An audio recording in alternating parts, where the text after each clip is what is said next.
따라합시다. 하나님, 이 밤도 불러주셔서 감사합니다. 아멘.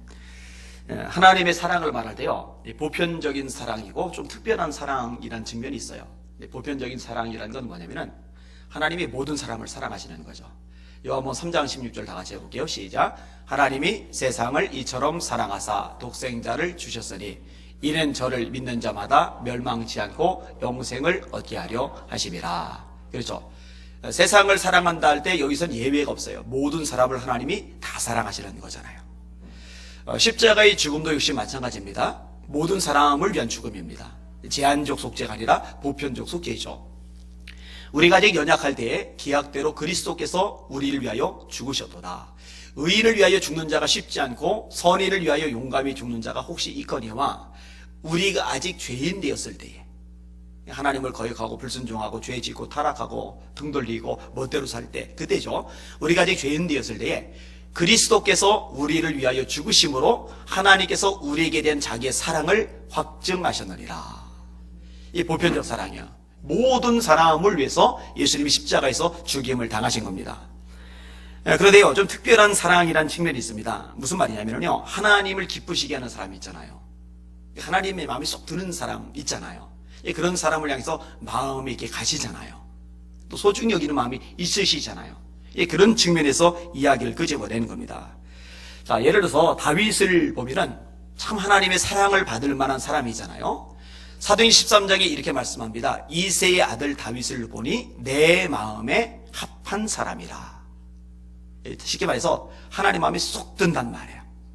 그러니까 왕들이 굉장히 많이 있지만 다윗처럼 하나님 마음이 쏙 드는 사람은 그렇게 많지는 않아요. 이러면서 특별한 사람, 하나님이 특별히 사랑하시는 사람, 이런 측면에서 우리가 그 사랑을 이야기할 수 있는 거거든요. 다윗은 그런 사랑을 받았는 사람입니다. 히스기야도 사랑을 많이 받았던 왕 중에 하나입니다. 말씀을 지켰어요. 그리고 자기 혼자 말씀 지키는 것으로 만족을 못해요. 왕이면은 왕으로서 권력을 행세하고 나라 영토를 확장하고 세금 걷어들여서 좀 자기 주머니를 좀 든든하게 만들고, 또 어쨌든 권력과 부귀영화는 다 가지고 있으니까 오래 살 수 있게 몸 관리하고 이런 것에 관심이 많을 만한데요, 히스기야의 관심은 그게 아니에요. 하나님의 말씀대로 자기가 순종하는 것이고 자기만 순종하는 것으로 만족이 안 돼요. 그래서 레위 사람들을 각 지역에 보내서 백성들에게 말씀을 계속 가르쳐요. 영적 지도자가 아니라 세속적인 지도자인데 그럼에도 불구하고 영적 지도자 이상으로 백성들의 영적 생활에서 관심을 지대하게 기울여요. 그러니까 히스기야 왕이 위기를 만나잖아요. 두 번 크게. 하나는 몸의 위기고 하나는 국가의 위기고, 몸의 위기는 죽을 병 걸리는 거. 근데 하나님이 죽을 병 걸린 히스기야를 살려주세요. 15년 수명을 연장시켜 주셨어요. 할렐루야. 애기 15년? 애기 15년이 아니죠. 여러분, 병원에서 암 말기에 걸려서 3개월 사형 선고 받은 사람, 그 후로 한 5년 더 살아보세요. 그거 대단한 겁니다. 근데 그 당시에 암 수술 한 것도 아니고 항암 치료 한 것도 아니고 하나님의 능력의 손으로 휴식이나 수술한 걸 하지 않고 15년 생명이 연장되고 또 건강하게 살았으니 얼마나 큰 복입니까? 또 하나의 하나님의 도심은 아스로 왕이 18만 5천이라는 대군을 거느리고 쳐들어왔을 때 하나님이 천사를 보내셔서 직접 그들을 물리쳐 주신 사건입니다. 이런 사랑 경험하는 거 귀하죠. 모세 같은 인물도요, 하나님의 사랑을 굉장히 많이 받은 인물입니다. 모세와 관련해서 반복되는 표현이 있는데요, 여호와께서 명하신 대로 다 준행하였더라. 여호와께서 명하신 대로 다 준행하였더라. 이 모세는요, 자신이 독창적이고 창조적이고 어떤 대단한 일을 이루어서 위대한 인물이 아니고요, 하나님이 말씀하신 것이라면 하나도 빼지 않고 가감하지 않고 다 준행하는 것으로 유명해요. 거기에 이제 하나님의 사랑을 받을 만한 자격이 있는 거죠. 굉장히 영적이면서 고지식하다고 할까요? 근데 참 하나님의 은혜를 많이 입은 인물입니다. 사무엘 같은 경우는 어릴 때부터 성막에서 하나님을 경외하는 삶을 철저하게 배우죠. 그래서 하나님이 특별히 사랑하셨어요. 여러분, 하나님이 쓰셨다고 해서요, 어릴 때부터 사무엘처럼 그렇게 은혜를 많이 받은 사람도 또 많지는 않아요. 어린데 아직 백성들에게 전면적으로 드러나기 이전인데 하나님이 어린 사무엘의 입에서 뭔가 말이 나가면은 이 말이 이루어지게 하는 거예요. 또 어떤 말을 하면 그 말이 이루어지게 하는 거예요. 그러니까 그 주변에 있는 사람들이 보면서 사무엘이 입에서 나간 말은 절대로 무시를 못해요. 받아들이게 돼요. 그 말을 따르게 돼요. 이것이 전 국민적으로 확산이 되면서 이스라엘 전 백성이 그것을 받아들이게 됩니다. 그게 사무엘이 어렸을 때의 특징이거든요. 그러니까 하나님이 모든 사람에게 다 사무엘과 같은 그런 능력을 주시고 축복을 주셨느냐? 그건 또 아니거든요. 그래서 제가 예전 성경 읽으면서 진짜 부러웠던 게 바로 그 부분이었어요. 사무엘의 말로 하나도 땅에 떨어지지 않게 하시니 사무엘이 이스라엘의 선지자로 세우심을 받은 줄 백성들이 알았잖아요. 그러니까 불어서 말씀 잡고 기도를 많이 해서 하나님, 제 입에서 나가는 말도 그렇게 되면 정말 좋겠습니다. 이 아리안 목사의 입에서 어떤 말이 선포가 되었을 때 그것이 교회적으로, 심지어는 이제 국가적으로 그대로 성취가 되고 그대로 이루어지는 것을 사람들이 본다면은 그 다음에 제가 이야기를 끝이 보낼 때 그 이야기를 무시하거나 한 귀로 한 귀로 흘려버릴 사람이 세상에 어디 있겠어요? 아마 귀를 쫑긋 세우고 다 듣기 시작할 겁니다. 그죠? 근데 거기를 오랫동안 했는데, 이제 귀를 기울이는 사람들이 그래도 여기저기 좀 많이 생긴 것 같아서 감사하고는 있는데, 그래도 제 삶을 돌이켜보면 사무엘하고 비교하기는 한참 모자라다. 잽도 안 된다. 생각이 좀 들어요. 그러면서 좀 부러운 마음이 없지 않아 있기는 있어요. 자, 오늘 본문에 등장하는 솔로몬, 어린 나이에 솔로몬도 하나님의 사랑을 받을 만한 좋은 모습들이 있어요. 우리 그것을 좀 생각을 해볼 겁니다. 자, 첫 번째 특징인데 따라합시다. 하나님을 사랑한 솔로몬. 자, 3절 말씀을 같이 읽을게요. 시작. 솔로몬이 여호와를 사랑하고 그의 아버지 다윗의 법도를 행하였으나 산당에서 제사하며 분향하였더라. 솔로몬이 여호와를 사랑하고. 여러분 제일 큰 계명이 뭐죠? 마가복음 15장 이스라엘아 들으라 주 우리 하나님 여호와는 유일하신 주시라. 너는 마음을 다하고 성품을 다하고 뜻을 다하고 힘을 다하여 주 너의 하나님을 사랑하라. 이것이 크고 첫째 되는 계명이요. 여러분들 하나님을 사랑하시면 아멘. 자, 그럼 이제 조건이 이제 붙었잖아요. 사랑하시되 마음을 다하여 하나님을 사랑하시면 아멘. 네, 그렇게 사랑하시되 그 다음에 힘을 다하여 하나님을 사랑하시면 아멘. 힘도 다해야 돼요. 그 다음에 뜻을 다하여 하나님을 사랑하시면 아멘. 네, 뜻도 다해야 돼요. 그리고 마지막으로 목숨을 다하여 하나님을 사랑하시면 아멘. 네, 대단한 거죠. 마음을 다하고 뜻을 다하고 힘을 다하고 목숨을 다해서 주 너의 하나님을 사랑하라. 이게 제일 중요한 계명이다. 하나님 사랑은요 대충 사랑하면 안 돼요. 하나님 사랑은요 뭐 나머지 것들 열심히 사랑하며 쫓아다니다가 남는 짜투리 사랑을 가지고 하나님 사랑합니다라고 고백하면 안 돼요. 하나님이 최우선이 돼야 되고 모든 것을 다해서 하나님을 먼저 사랑해야만 합니다. 성경은요 세상을 사랑하지 말라고 말씀하세요. 이 세상이나 세상에 있는 것들을 사랑하지 말라. 이는 세상에 있는 모든 것이 육신의 정욕과 안목의 정욕과 이생의 자랑이니 다 세상으로부터 온 것이요 아버지께로부터 온 것이 아니라. 여러분 세상 사랑하지 마시고 하나님 사랑하시길 주님의 이름으로 축원합니다. 성경은요 죄를 사랑하면 안 된대요. 죄를 사랑하면 안 돼요. 죄를 사랑하지 마시고 하나님을 사랑하시길 주님의 이름으로 축원합니다.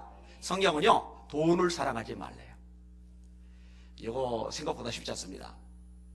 따라합시다. 돈을 사랑함이 일만하게 뿌리가 되나니 이것을 사모하는 사람들이 미혹을 받아 많은 근심으로서 자기를 찔렀도다. 돈 때문에 사실 많이 울어요. 웃어요. 돈 때문에 힘이 나요. 돈 때문에 힘이 빠져요. 돈 때문에 관계가 깨져요. 누군가 돈이 있으면 잘 보이려고 그러고 누군가 빈털터리면 좀 소홀히 대하고. 이게 돈이 가지고 있는 위력이거든요. 여러분 신앙생활을 해도 여기에서 못 벗어날 수가 있어요. 바리새인들은 돈을 좋아하는지라. 여러분 바리새인들은요 그 당시 백성들의 눈에 볼 때 신앙생활을 제일 열심히 하는 사람들이에요. 근데 성경은 뭐라고 기록을 해요? 그 바리새인들 향해서 바리새인들은 돈을 좋아하는지라. 문제가 있는 거죠. 가룟 유다 예수님을 3년간이나 따라다녔는데요 결국 이 돈독에서 못 벗어나요. 돈꾀를 맡았는데 그 야금야금 빼서 쓰는 재미. 결국은 예수님도 돈 받고 팔아넘겼어요. 이만큼 돈의 위력이 강해요. 옛날이나 지금이나 우리나라나 외국이나 똑같아요. 결국 사람들이 진짜 관심사는요 돈입니다. 사람들이 진짜 우상은요 결국은 돈입니다. 그래서 예수님이 말씀하신 거예요. 너희가 재물과 하나님을 겸하여 섬길 수 없느니라. 재물 섬기지 마시고 하나님만을 섬기시기를, 재물 사랑하지 마시고 하나님을 사랑하실 수 있기를 주님의 이름으로 축원합니다. 물질 사랑하지 말고, 세상 사랑하지 말고, 죄악 사랑하지 말고 하나님을 사랑하셔야 됩니다. 이것이 신앙의 본질인 겁니다. 근데 여러분, 여기서 좀 더 생각을 해볼 것이 있는데요, 하나님을 사랑하면 나타나는 분명한 증거가 하나가 있어요. 뭔지 아세요? 그게 뭐냐면요, 계명을 지키는 겁니다. 나를 사랑하면 나의 계명을 지키리라, 예수님이 말씀하셨어요. 나의 계명을 가지고 지키는 자라야 나를 사랑하는 자니, 나의 계명을 가지고 지키는 자라야 나를 사랑하는 자니, 나를 사랑하는 자는 나의 아버지께 사랑을 받을 것이요 나도 그를 사랑하여 그에게 나를 나타내리라. 자, 오늘 본문에 뭐라고 표현하고 있어요? 성경을 다시 한번 보세요. 솔로몬이 여호와를 사랑하고 그의 아버지 다윗의 법도를 행하였다. 그렇죠? 그렇게 되죠.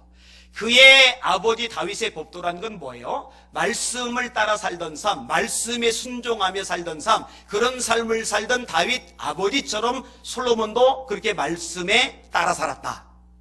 좀 전에 말했죠, 하나님을 사랑하면은요 그 계명을 지킵니다. 그러니까 어떤 사람이 하나님을 사랑하는지 사랑하지 않는지를 증명할 수 있다면은 그 사람이 계명을 얼마나 지키느냐 지키지 않느냐, 이것을 들여다보면은 증명이 되는 거예요. 여기는 여러분들 말씀대로 순종하시면서 살아가실 수 있기를 주님의 이름으로 축원합니다. 그게 복의 비결이죠. 자유롭게 하는 온전한 율법을 들여다보는 자는 듣고 잊어버리는 자가 아니요 실천하는 자니 이 사람이 그 행하는 일에 복을 받으리라. 말씀은 단순해요. 이 사람이 그 행하는 일에 복을 받으리라. 하나님, 제가 복 받고 싶어요. 하나님, 제가 형통한 삶이 되고 싶어요. 하나님, 제가요 제 길을 평탄하게 만들어 주셔서 그런 삶을 누리는 좀 복 있는 인생이 되고 싶어요. 그럼 하나님은요 아주 단순하게 아주 명확하게 말씀을 해주세요.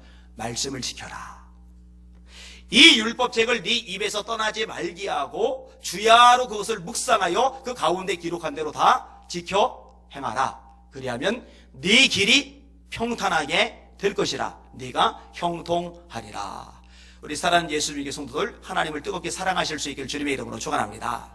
하나님을 사랑하기 때문에 자연스럽게 그 계명을 지키실 수 있기를 주님의 이름으로 축원합니다. 계명을 지키는 삶 때문에 하나님의 복을 받아 누리실 수 있기를 주님의 이름으로 축원합니다. 저는 정말 우리 교회 성도들이 하나님의 복을 많이 받았으면 좋겠어요. 나를 위해서, 내 배 채우기 위해서가 아니라 하나님의 일을 마음껏 하기 위해서, 그런 복 있는 성도들 되시기를 예수님의 이름으로 축원합니다. 아멘. 자, 두 번째 부분입니다. 따라합시다. 예배를 기뻐한 솔로몬. 자, 첫 번째 부분은 하나님을 사랑한 솔로몬, 두 번째 부분은 예배를 기뻐한 솔로몬. 4절 말씀을 같이 읽을게요. 시작. 이에 왕이 제사하러 기브온으로 가니 거기는 상당히 큼이라. 솔로몬이 그 제단에 1천 번제를 드렸더니. 아멘. 아니, 왜 솔로몬이 산당에서 번제를 드릴까? 성전에서 번제를 드려야지. 왜냐면은 이때는 성전이 없어요. 성전은 솔로몬이 왕이 되고 난 다음에 비로소 지어집니다. 그러니까 이제 산당에서 드리는 거예요. 드리는데 1천 번제를 드렸다. 제가 이제 설명을 드린 기억은 있어요. 이 1천 번제라는 게 한 번, 두 번, 세 번, 네 번, 999번, 1000번에서 1천 번제가 아니고 한 번에 1,000마리의 소를 한꺼번에 예배로 드린 것을 이야기를 끄집어내는 겁니다. 여러분, 이거 상상을 한번 동원을 해보세요. 소가 한 50마리쯤 있다. 그러면 요 자리 여기 다 못 들어오겠죠? 소가 크니까요. 100마리라고 생각을 해보세요. 이거 뭐 상상을 초월하는 겁니다. 500마리라고 생각해 보세요. 500마리 하면은 정주영 회장이 떠오르죠. 북한 들어갈 때 500마리 끌고 들어갔던 걸로 제가 기억을 하는데, 그때 이제 방송에서 나왔잖아요. 장관이잖아요. 소떼가요 막 끝없이 막 들어가요 막. 그런데 1천 번제를 드렸다. 이거는요 돈이 있다고 가능한 게 아니에요. 돈이 있어도 어려운 일이에요. 제가요 성도들을 보면서 돈 가지고 헌금을 많이 한다고 믿음이 좋다고 생각하지는 않지만, 믿음이 정말 좋으면 하나님께 드리는 것 어렵지 않다고 생각을 해요. 사실 저는 제 목숨 드리는 거 아깝지 않거든요. 근데 목숨 드리는 게 아깝지 않으면은 몸 드리는 것이 있고 물질 드리는 건 제일 쉬워요. 제가 보니까요, 물질 드리는 게 제일 쉽더라고요. 제가 헌금하는 양도 꽤 돼요. 아마 우리 교회에서 5손가락 안에 들 겁니다. 그런데요, 손톱만큼도 아쉽거나 아깝잖아요. 그거 차곡차곡 모으면 빚도 좀 갚을 수 있고, 애들 좀 좋은 레스토랑 좀 데려갈 수 있고, 아내 그냥 명품 백도 좀 시커 사줄 수 있고. 그런데 아니에요. 솔로몬은요, 진짜 스케일이 어마어마해요. 1000마리가요, 말이 1000마리죠. 굉장한 거예요. 그렇게 해서 하나님을 예배를 드리는 거죠. 자, 하나님의 응답 이후에 또 예배를 드리는데 15절 한번 보세요. 시작. 솔로몬이 깨어보니 꿈이더라. 이에 예루살렘에 이르러 여호와의 언약궤 앞에 서서 번제와 감사의 제물을 드리고 모든 신하들을 위하여 잔치하였더라. 번제와 감사의 예물을 또 드려요. 그렇게 또 예배를 드리는 겁니다. 여러분, 노아의 홍수 사건 이후에 하나님께서 모든 사람을 심판하시고 노아의 가족을 살려내셨잖아요. 이 노아의 가족이 방주에서 나온 다음에 제일 먼저 한 일이 뭐예요? 예배였어요.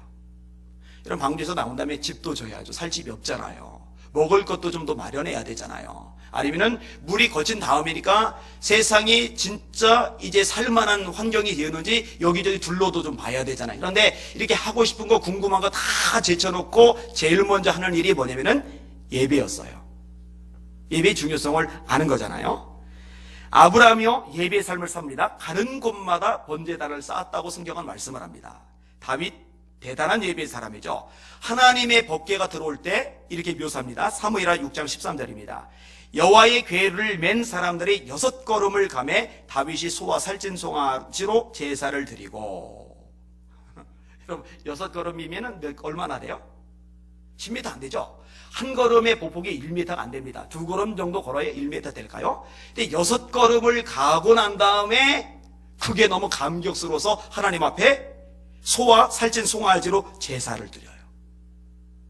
이게 다윗의 예배입니다. 그게 다간이죠.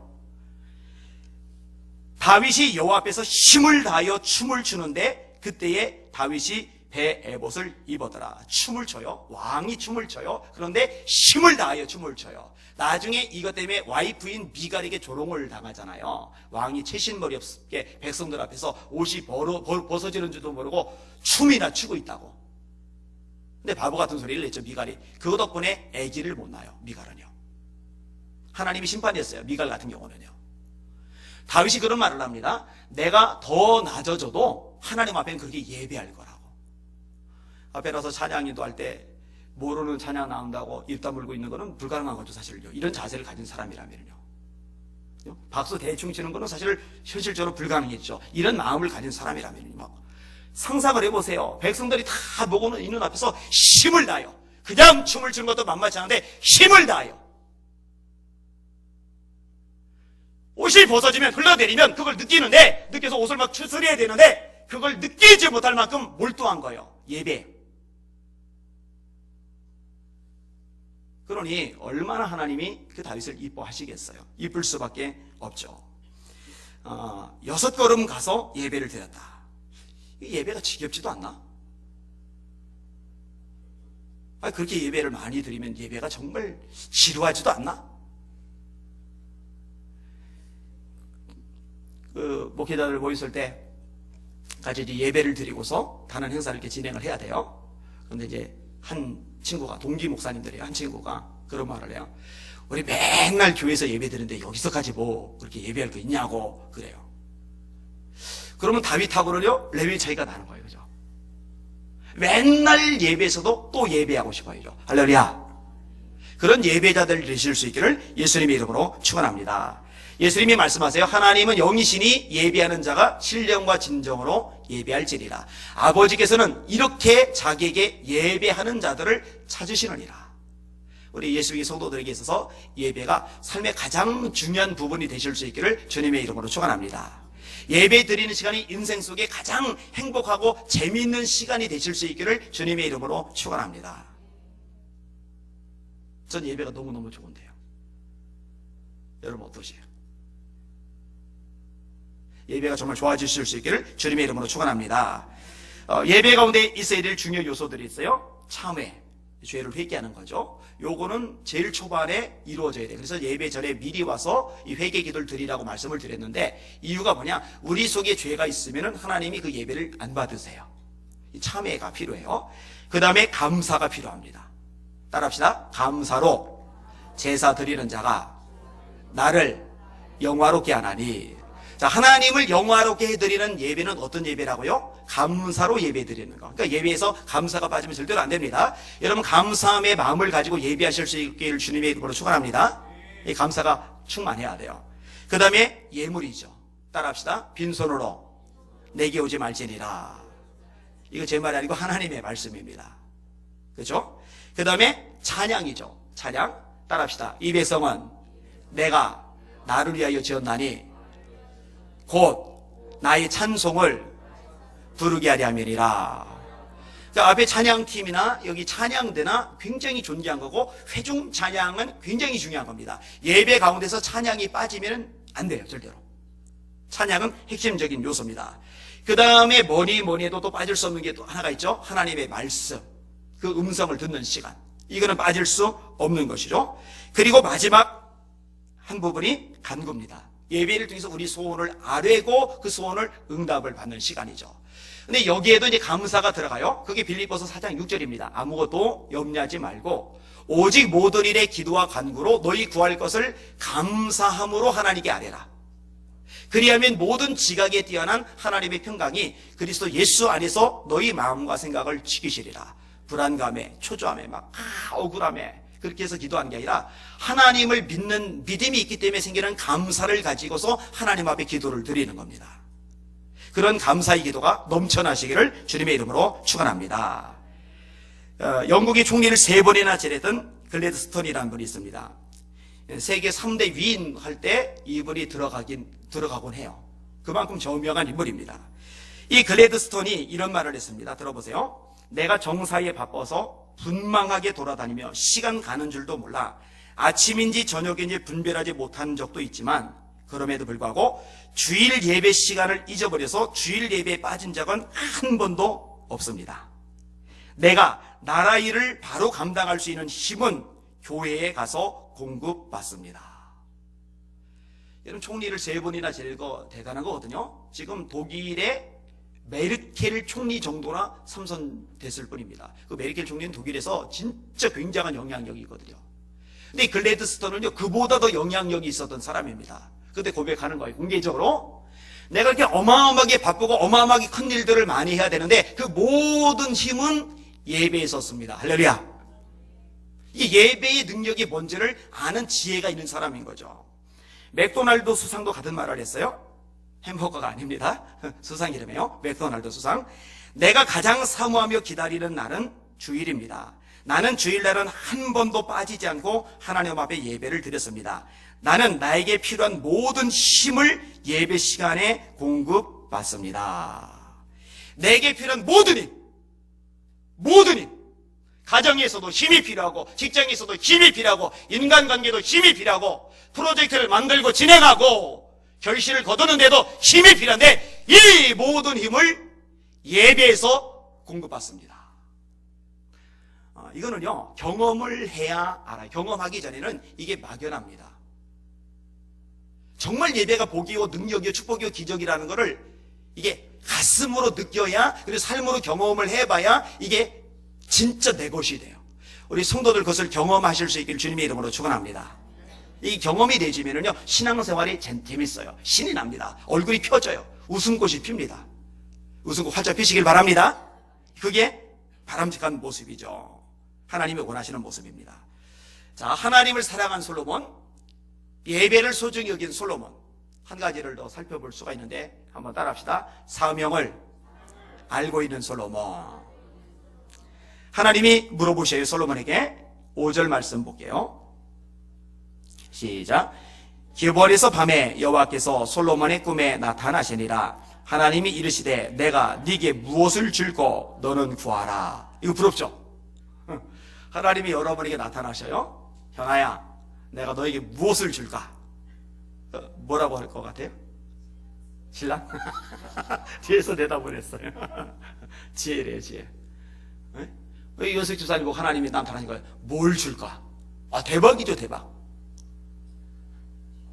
한수희 교사님, 뭘 줄까? 얼마나 좋겠어요. 뭘 줄까? 그러면은 여러분은 무엇을 대답하실 것 같아요? 솔로몬 벤치마킹 하셨군요. 아마 사람마다 다 종류가 다를 것 같아요. 자, 솔로몬의 대답이 6절에서 9절까지 있죠. 같이 읽을게요. 시작. 솔로몬이 이르되 주의 종 내 아버지 다윗이 성실과 공의와 정직한 마음으로 주와 함께 주 앞에서 행함으로 주께서 그에게 큰 은혜를 베푸셨고 주께서 또 그를 위하여 이 은혜를 항상 주사 오늘과 같이 그의 자리에 앉을 아들을 그에게 주셨나이다. 나의 하나님 여호와여 주께서 종으로 종의 아버지 다윗을 대신하여 왕이 되게 하셨사오나 종은 작은 아이라 출입할 줄을 알지 못하고 주께서 택하신 백성 가운데 있나이다. 그들은 큰 백성이라 수요가 많아서 셀 수도 없고 기록할 수도 없사오니 누가 주의 이 많은 백성을 재판할 수 있사오리까? 듣는 마음을 종에게 주사 주의 백성을 재판하여 선악을 분별하게 하옵소서. 아멘. 자, 듣는 마음이라고도 돼 있고 지혜라고도 돼 있고, 자, 뭘 구하고 있는 거냐? 하나님, 제가 왕이 됐는데요, 이 왕위가 위협받지 않게 해주세요. 그런 게 아니었죠. 하나님, 왕이 돼서 어쨌든 모든 걸 다 누릴 수 있는데 수명 늘려주세요.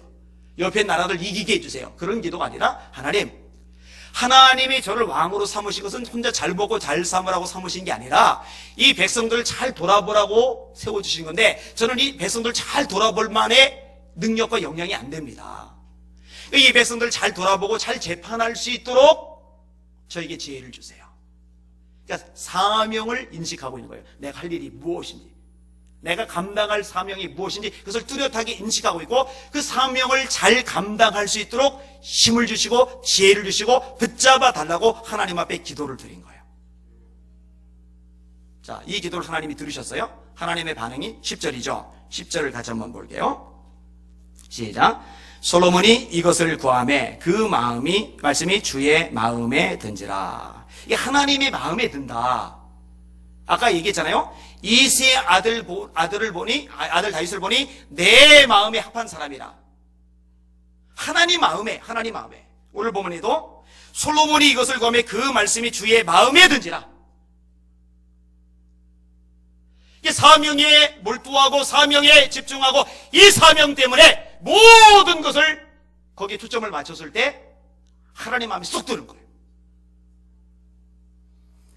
그러니까 하나님이요, 보너스를 주세요.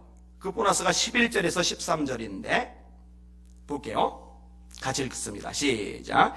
이에 하나님이 그에게 이르시되 네가 이것을 구하도다. 자기를 위하여 장수하기를 구하지 아니하며 부도 구하지 아니하며 자기 원수의 생명을 멸하기도 구하지 아니하고 오직 송사를 듣고 분별하는 지혜를 구하였으니 내가 네 말대로 하여 네게 지혜롭고 총명한 마음을 주노니 네 앞에도 너와 같은 자가 없었거니와 네 뒤에도 너와 같은 자가 일어남이 없으리라. 내가 또 네가 구하지 아니한 부귀와 영화도 네게 주노니 네 평생의 왕들 중에 너와 같은 자가 없을 것이라. 아멘.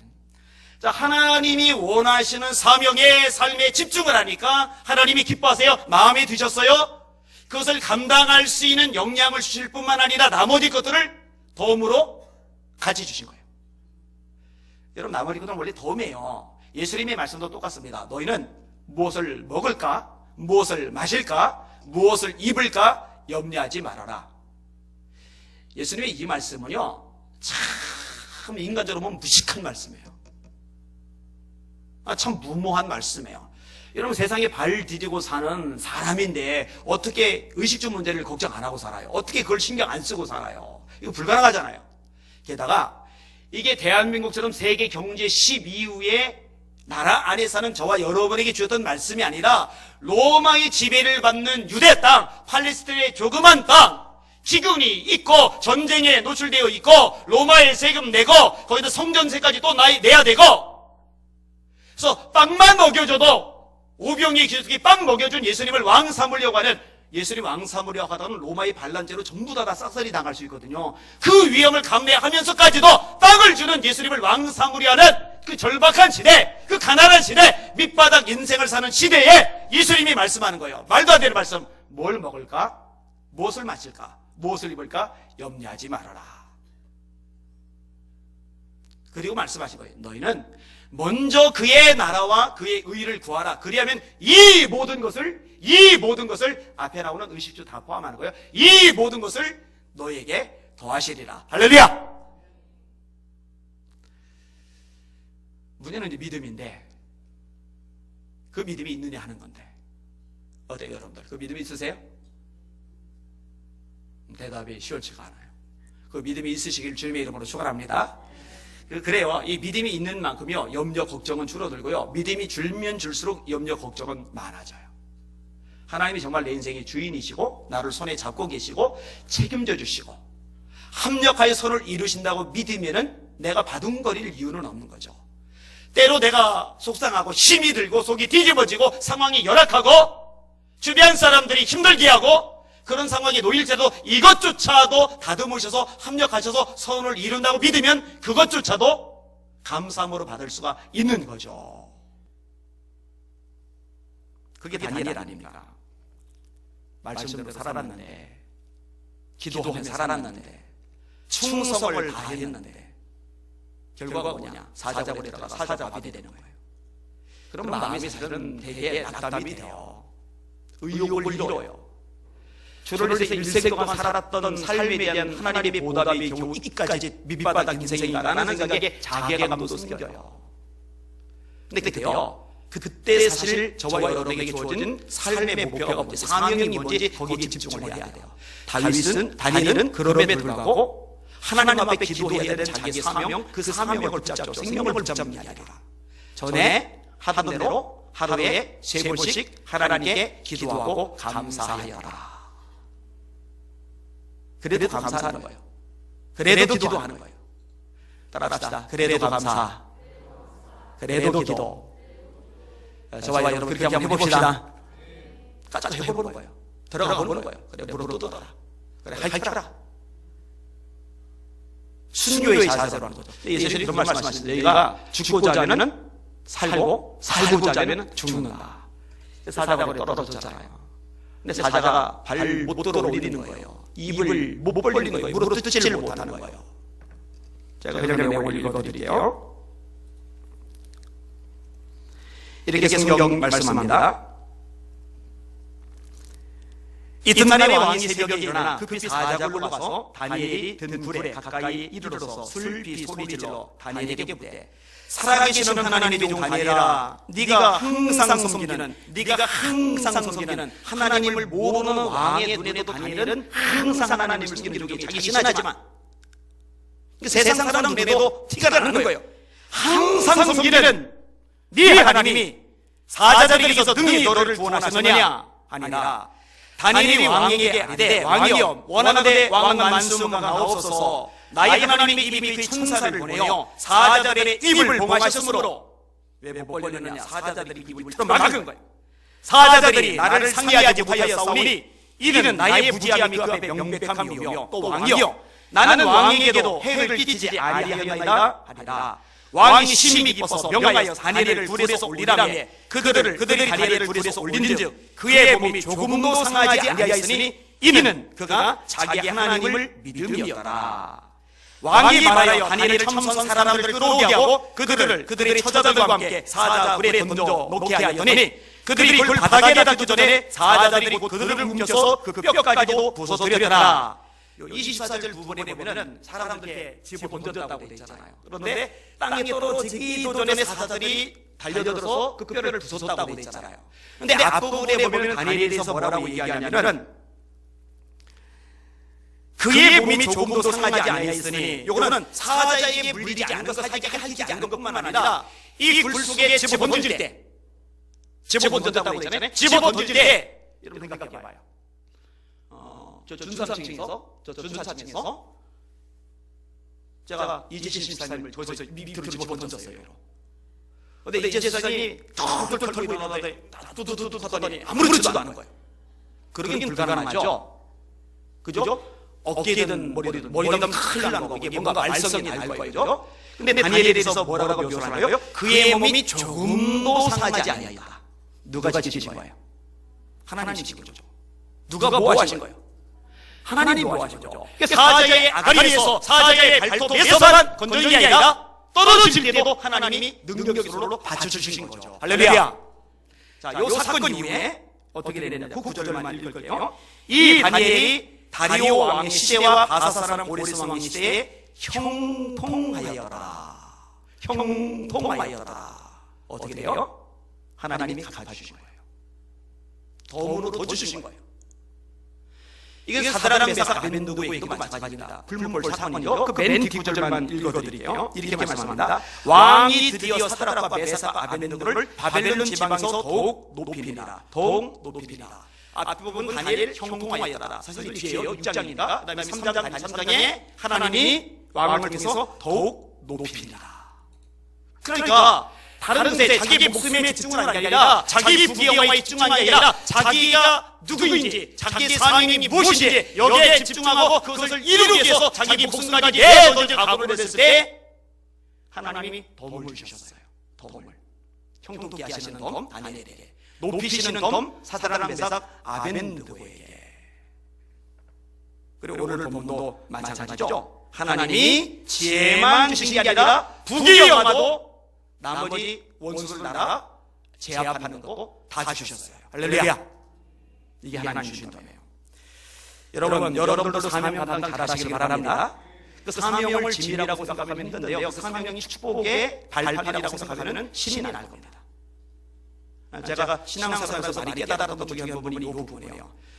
주님 때문에 얻어 큰 적 많잖아요. 주님 때문에 손해본 적 많잖아요. 그럼에도 불구하고 계속 사명에 집중하잖아요. 그런데 지난달 보면 그것 때문에 높아지고 그것 때문에 사람이 붙고 그것 때문에 길이 열리고 그것 때문에 하나님이 역사하시는 것들을 많이 보게 되더라고요.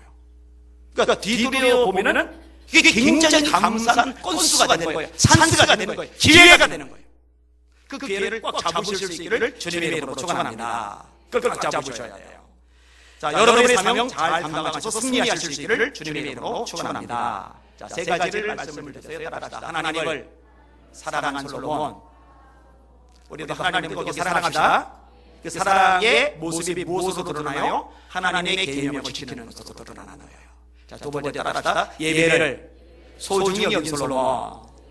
우리 예수님의 성도들에게 예배가 가장 행복한 시간 되시기를 주님의 이름으로 축원합니다. 영화 볼 때, 드라마 볼 때보다도 예배 볼 때 더 밝아졌으면 좋겠어요. 그 예배 볼 때 시부룩하다가 예배 볼 때 막 방긋방긋하면은 볼등이 푹 찍어져요. 그죠? 그 바뀌어야 돼요. 그죠? 그 다음에 세 번째로 따라합시다. 사명을 알고 있는 솔로몬. 그 사명에 집중하실 수 있기를 주님의 이름으로 축원합니다. 너희는 먼저 그의 나라와 그의 의를 구하라. 그리하면 이 모든 것을 너에게 더하시리라. 우리 성도들 그거 누렸으면 좋겠어요. 제가 날마다 기도해요. 저도 여러분 같이 누리시다. 아멘. 기도합니다. 하나님,